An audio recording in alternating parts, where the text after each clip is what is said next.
사도신경 하심으로 8월 13일 새벽 예배를 하나님께 올려드리겠습니다.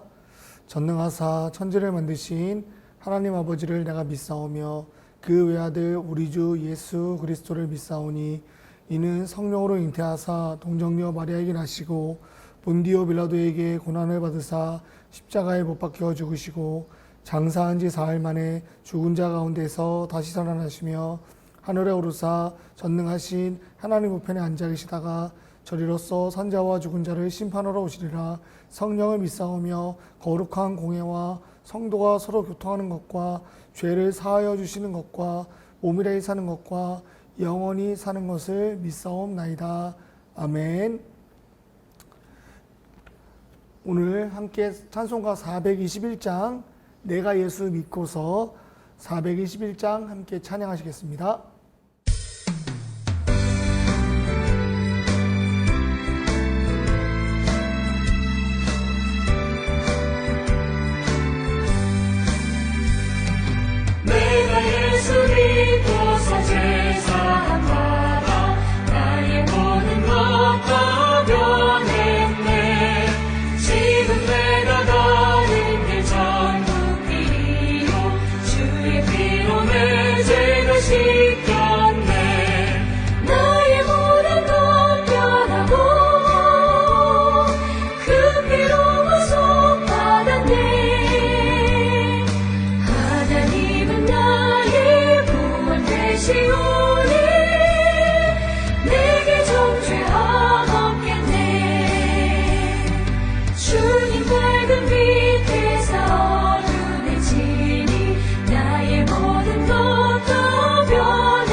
함께 보실 말씀은 신명기 25장입니다.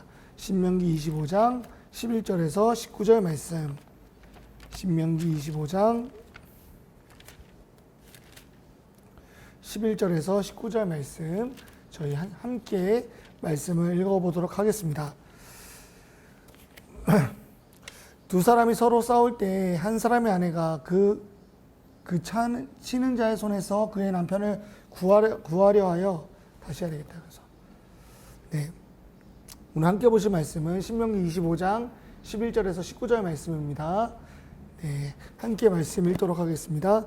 두 사람이 서로 싸울 때 한 사람의 아내가 그 치는 자의 손에서 그의 남편을 구하려 하여 가까이 가서 손을 벌려 그 사람의 음량을 잡거든 너는 그 여인의 손을 찍어버릴 것이요 내 눈이 그를 불쌍히 여기지 말지니라. 너는 내 주머니에 두 종류의 저울추 곧 큰 것과 작은 것을 넣지 말 것이며 내 집에 두 종류의 되 곧 큰 것과 작은 것을 두지 말 것이요 오직 온전하고 공정한 저울추를 두며 온전하고 공정한 되를 둘 것이라. 그리하면 내 하나님 여호와께서 내게 주시는 땅에서 내 날이 길리라. 너희는 애굽에서 나오는 길에 아말렉이 너희의 행한 일을 기억하라. 곧 그들이 너를 길에서 만나 내가 피곤할 때에 내 뒤에 떨어진 약한 자들이 쳤고 하나님을 두려워하지 아니하였느니라. 그러므로 내 하나님 여호와께서 내게 기업으로 주어 차지하게 하시는 땅에서 내 하나님 여호와께서 사방에 있는 모든 적군으로부터 내게 안식을 주실 때에 너는 천하에서 아말렉에 대한 기억을 지워버리라. 너는 잊지 말지니라. 아멘.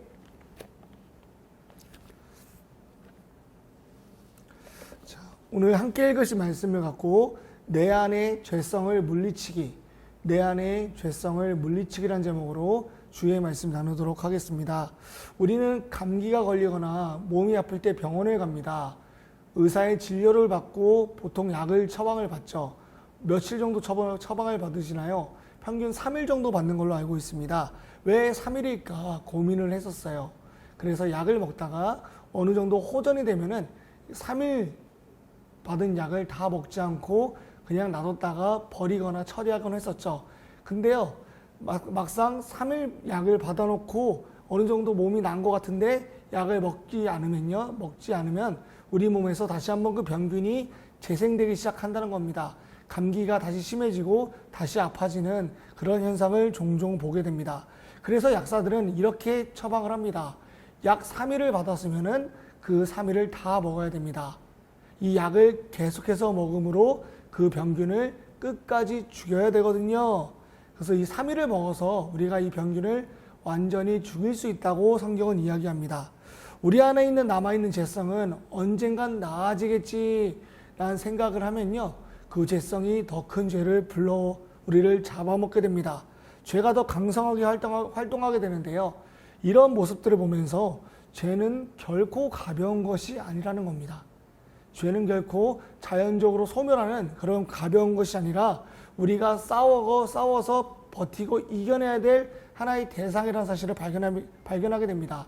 이 새벽에 우리가 한번 이 죄에 대해서 함께 생각해 보길 원합니다. 약속의 땅에 들어가는 이스라엘은 하나님께서 달라야 한다고 명령하십니다.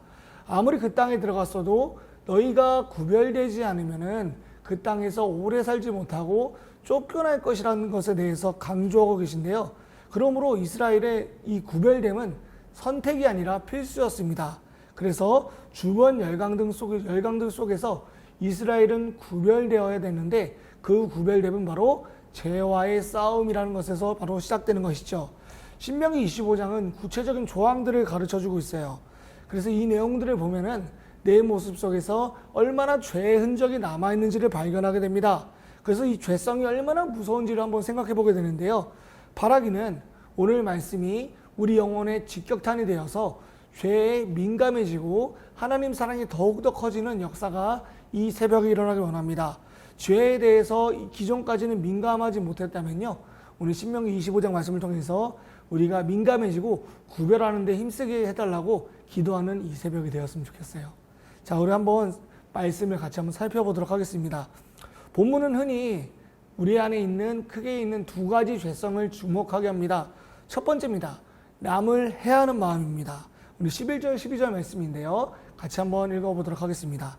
두 사람이 서로 싸울 때 한 사람의 아내가 그 치는 자의 손에서 그의 남편을 구하려 하여 가까이 가서 손을 벌려 그 사람의 음낭을 잡거든 너는 그 여인의 손을 찍어버릴 것이고 내 눈이 그를 불쌍히 여기지 말지니라. 아멘. 자, 말씀을 간단히 좀 요약을 해보면요, 두 사람이 싸우고 있습니다. 그래서 한 여인이 자신의 남편을 지키기 위해서 다른 아내의 남편의 음낭을 잡았다고 성경은 이야기하는데요. 이에 대해서 하나님은 이 여인을 처리하는 것에 대해서 굉장히 잔인한 말씀을 하십니다. 바로 손을 쳐 자르라는 것이죠. 자, 이 행동이 무엇이 잘못됐냐 생각을 해보면요, 이 여인 행동은 같은 남편 아내의 입장에서는 지극히 정의로운 행동이지만 상대의 입장에서는 그 남자의 생식 능력을 완전히 없애버리려는 행동이었습니다. 죄의 건세 아래 있는 세상은요, 이처럼 나의 안전, 나의 삶을 지켜내기 위해서 다른 사람의 안전과 다른 사람의 삶의 영역을 과감하게 뛰어넘는 것을 볼 수 있어요. 그래서 한마디로 공감하지 못하고 이해하지 못하는 세상, 나만 아는 세상이 돼버린 것이죠. 우리나라는 특히 이 부분에 대해서 기도할 것이 너무나 많습니다. 내년이면 대선이 있고요. 대선을 앞서 우리나라는 흔히 말해서 진영 논리로 갈라져 있죠. 정치권도 여당, 야당, 남녀 논쟁, 그리고 대학 논쟁, 학벌 논쟁 등 각각의 이념 논쟁과 진영 논쟁으로 퍼져 있습니다. 이것이 바로 무엇이냐면 바로 연합되지 못한 우리의 죄성의 증거이며 우리가 여전히 죄의 노예로 살고 있다는 증거입니다. 오늘 본문이 말하는 두 번째 죄의 증거는요, 바로 남을 속이는 마음이죠. 13절에서 15절 말씀 같이 한번 읽어보도록 하겠습니다. 너는 내 주머니에 두 종류의 저울추 곧 큰 것과 작은 것을 넣지 말 것이며 내 집에 두 종류에 대해 곧 큰 것과 작은 것을 두지 말 것이요 오직 온전하고 공정한 저울추를 두며 온전하고 공정한 대를 둘 것이라. 그리하면 내 하나님 여호와께서 내게 주시는 땅에서 내 날이 길리라. 아멘. 본문은 두 종류의 저울추를 이야기하고 있고 되를 이야기하고 있습니다. 이거는 크기와 부피를 짓는 당시 무역 상업에서 주로 사용되는 단위였고 도구였습니다.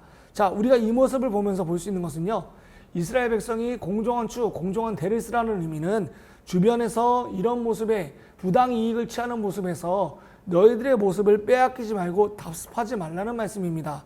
그래서 본문을 보면은 내게 이익이 된다 할지라도 그것이 설령 죄라고 한다면은 그것을 멈춰야 된다고 이야기를 하는데요. 그리스도인들은 죄와 싸워야 된다는 사실을 너무나 잘 알고 있습니다. 그러나 그 누구도 죄의 열매에 대해서, 죄의 열매로 인해서 얻게 된 이 부당한 수익들에 대해서는 별로 양심의 가책을 느끼지 않습니다. 우리는 그런 죄하고는 싸우지 못했죠. 단순히 죄하고 싸워야 된다는 것은 알지만 일상 속에 들어와 있는 죄와는 싸우지 못하는 우리의 모습을 보게 됩니다. 서울의 한 대형교회에서는 이런 기도 제목을 냈다고 합니다. 우리 부동산이 가격이 내려가지 않도록. 오로지 부동산 가격만 붙잡고 있는 한국교회 목장 모임의 모습을 볼 수 있었습니다. 생각해보면요, 저 역시 그들을 탓할 수 없는 것은 죄로 주는 열매가 때로는 내 마음을 너무나 기쁘게 할 때가 많기 때문입니다. 이처럼 죄하고 싸우지 않았던 우리가 죄에 주는 열매에 취해서 정작 죄인 줄 알면서도 주저하게 되는 모습을 보게 되는데요. 강남에 있는 한 교회의 모습처럼 그 모습이 우리 안에, 무엇보다 제 안에도 있었다는 거죠. 나의 유익이 곧 은혜가 아니라는 사실을 알길 바랍니다. 그리고 죄가 주는 유익이 내 삶에 무엇인지를 알길 바라며 이제부터 우리가 함께 싸워보길 원합니다. 우리 모두가 죄인이고 우리 모두가 여전히 죄의 노예로 살고 있습니다. 우리는 구별되어야 됩니다. 신명기 25장에 하나님이 말씀하시는 그 구별이 나에게 적용할 수 있어야만 합니다. 이 말씀을 보면서 저는 이런 생각이 들었어요. 우리는 과연 괜찮은가요? 괜찮을까요? 우린 지금까지 이스라엘이 따라야 되지 말아야 될 관습을 보았습니다. 그렇다면 이제는 후반부에서 하나님께서는 특정한 나라를 지칭하면서 이 나라를 진멸하라고 하시는데요. 그 나라가 어딜까요? 바로 아말렉입니다. 아말렉을 진멸해야 되는 이유는 과거 출애굽 때 이스라엘의 후방에서 약한 자들을 쳐 죽였고 이들은 무엇보다 하나님을 두려워하지 않았기 때문입니다. 오늘 우리 이 새벽에 우리가 싸워야 될 이유는 우리가 살펴본 이 죄의 열매가 바로 그 대상이 상징적으로 아말렉을 뜻하고 있기 때문입니다. 하나님을 두려워하지 않고 죄가 주는 유익의 쾌락 속에 빠져 있는 아말렉인, 그것이 바로 우리의 얼굴일지도 모릅니다. 그러므로 우리는 오늘 이 죄하고 싸울 필요가 있다는 거죠. 우리가 생활 거룩을 위해서 기도하지 않으면요, 내 자신을 말씀에 복종시키려 하지 않는다면요, 하나님에 대한 절대적인 기준이 낮춰지게 되고 아말렉처럼 하나님을 두려워하지 않습니다.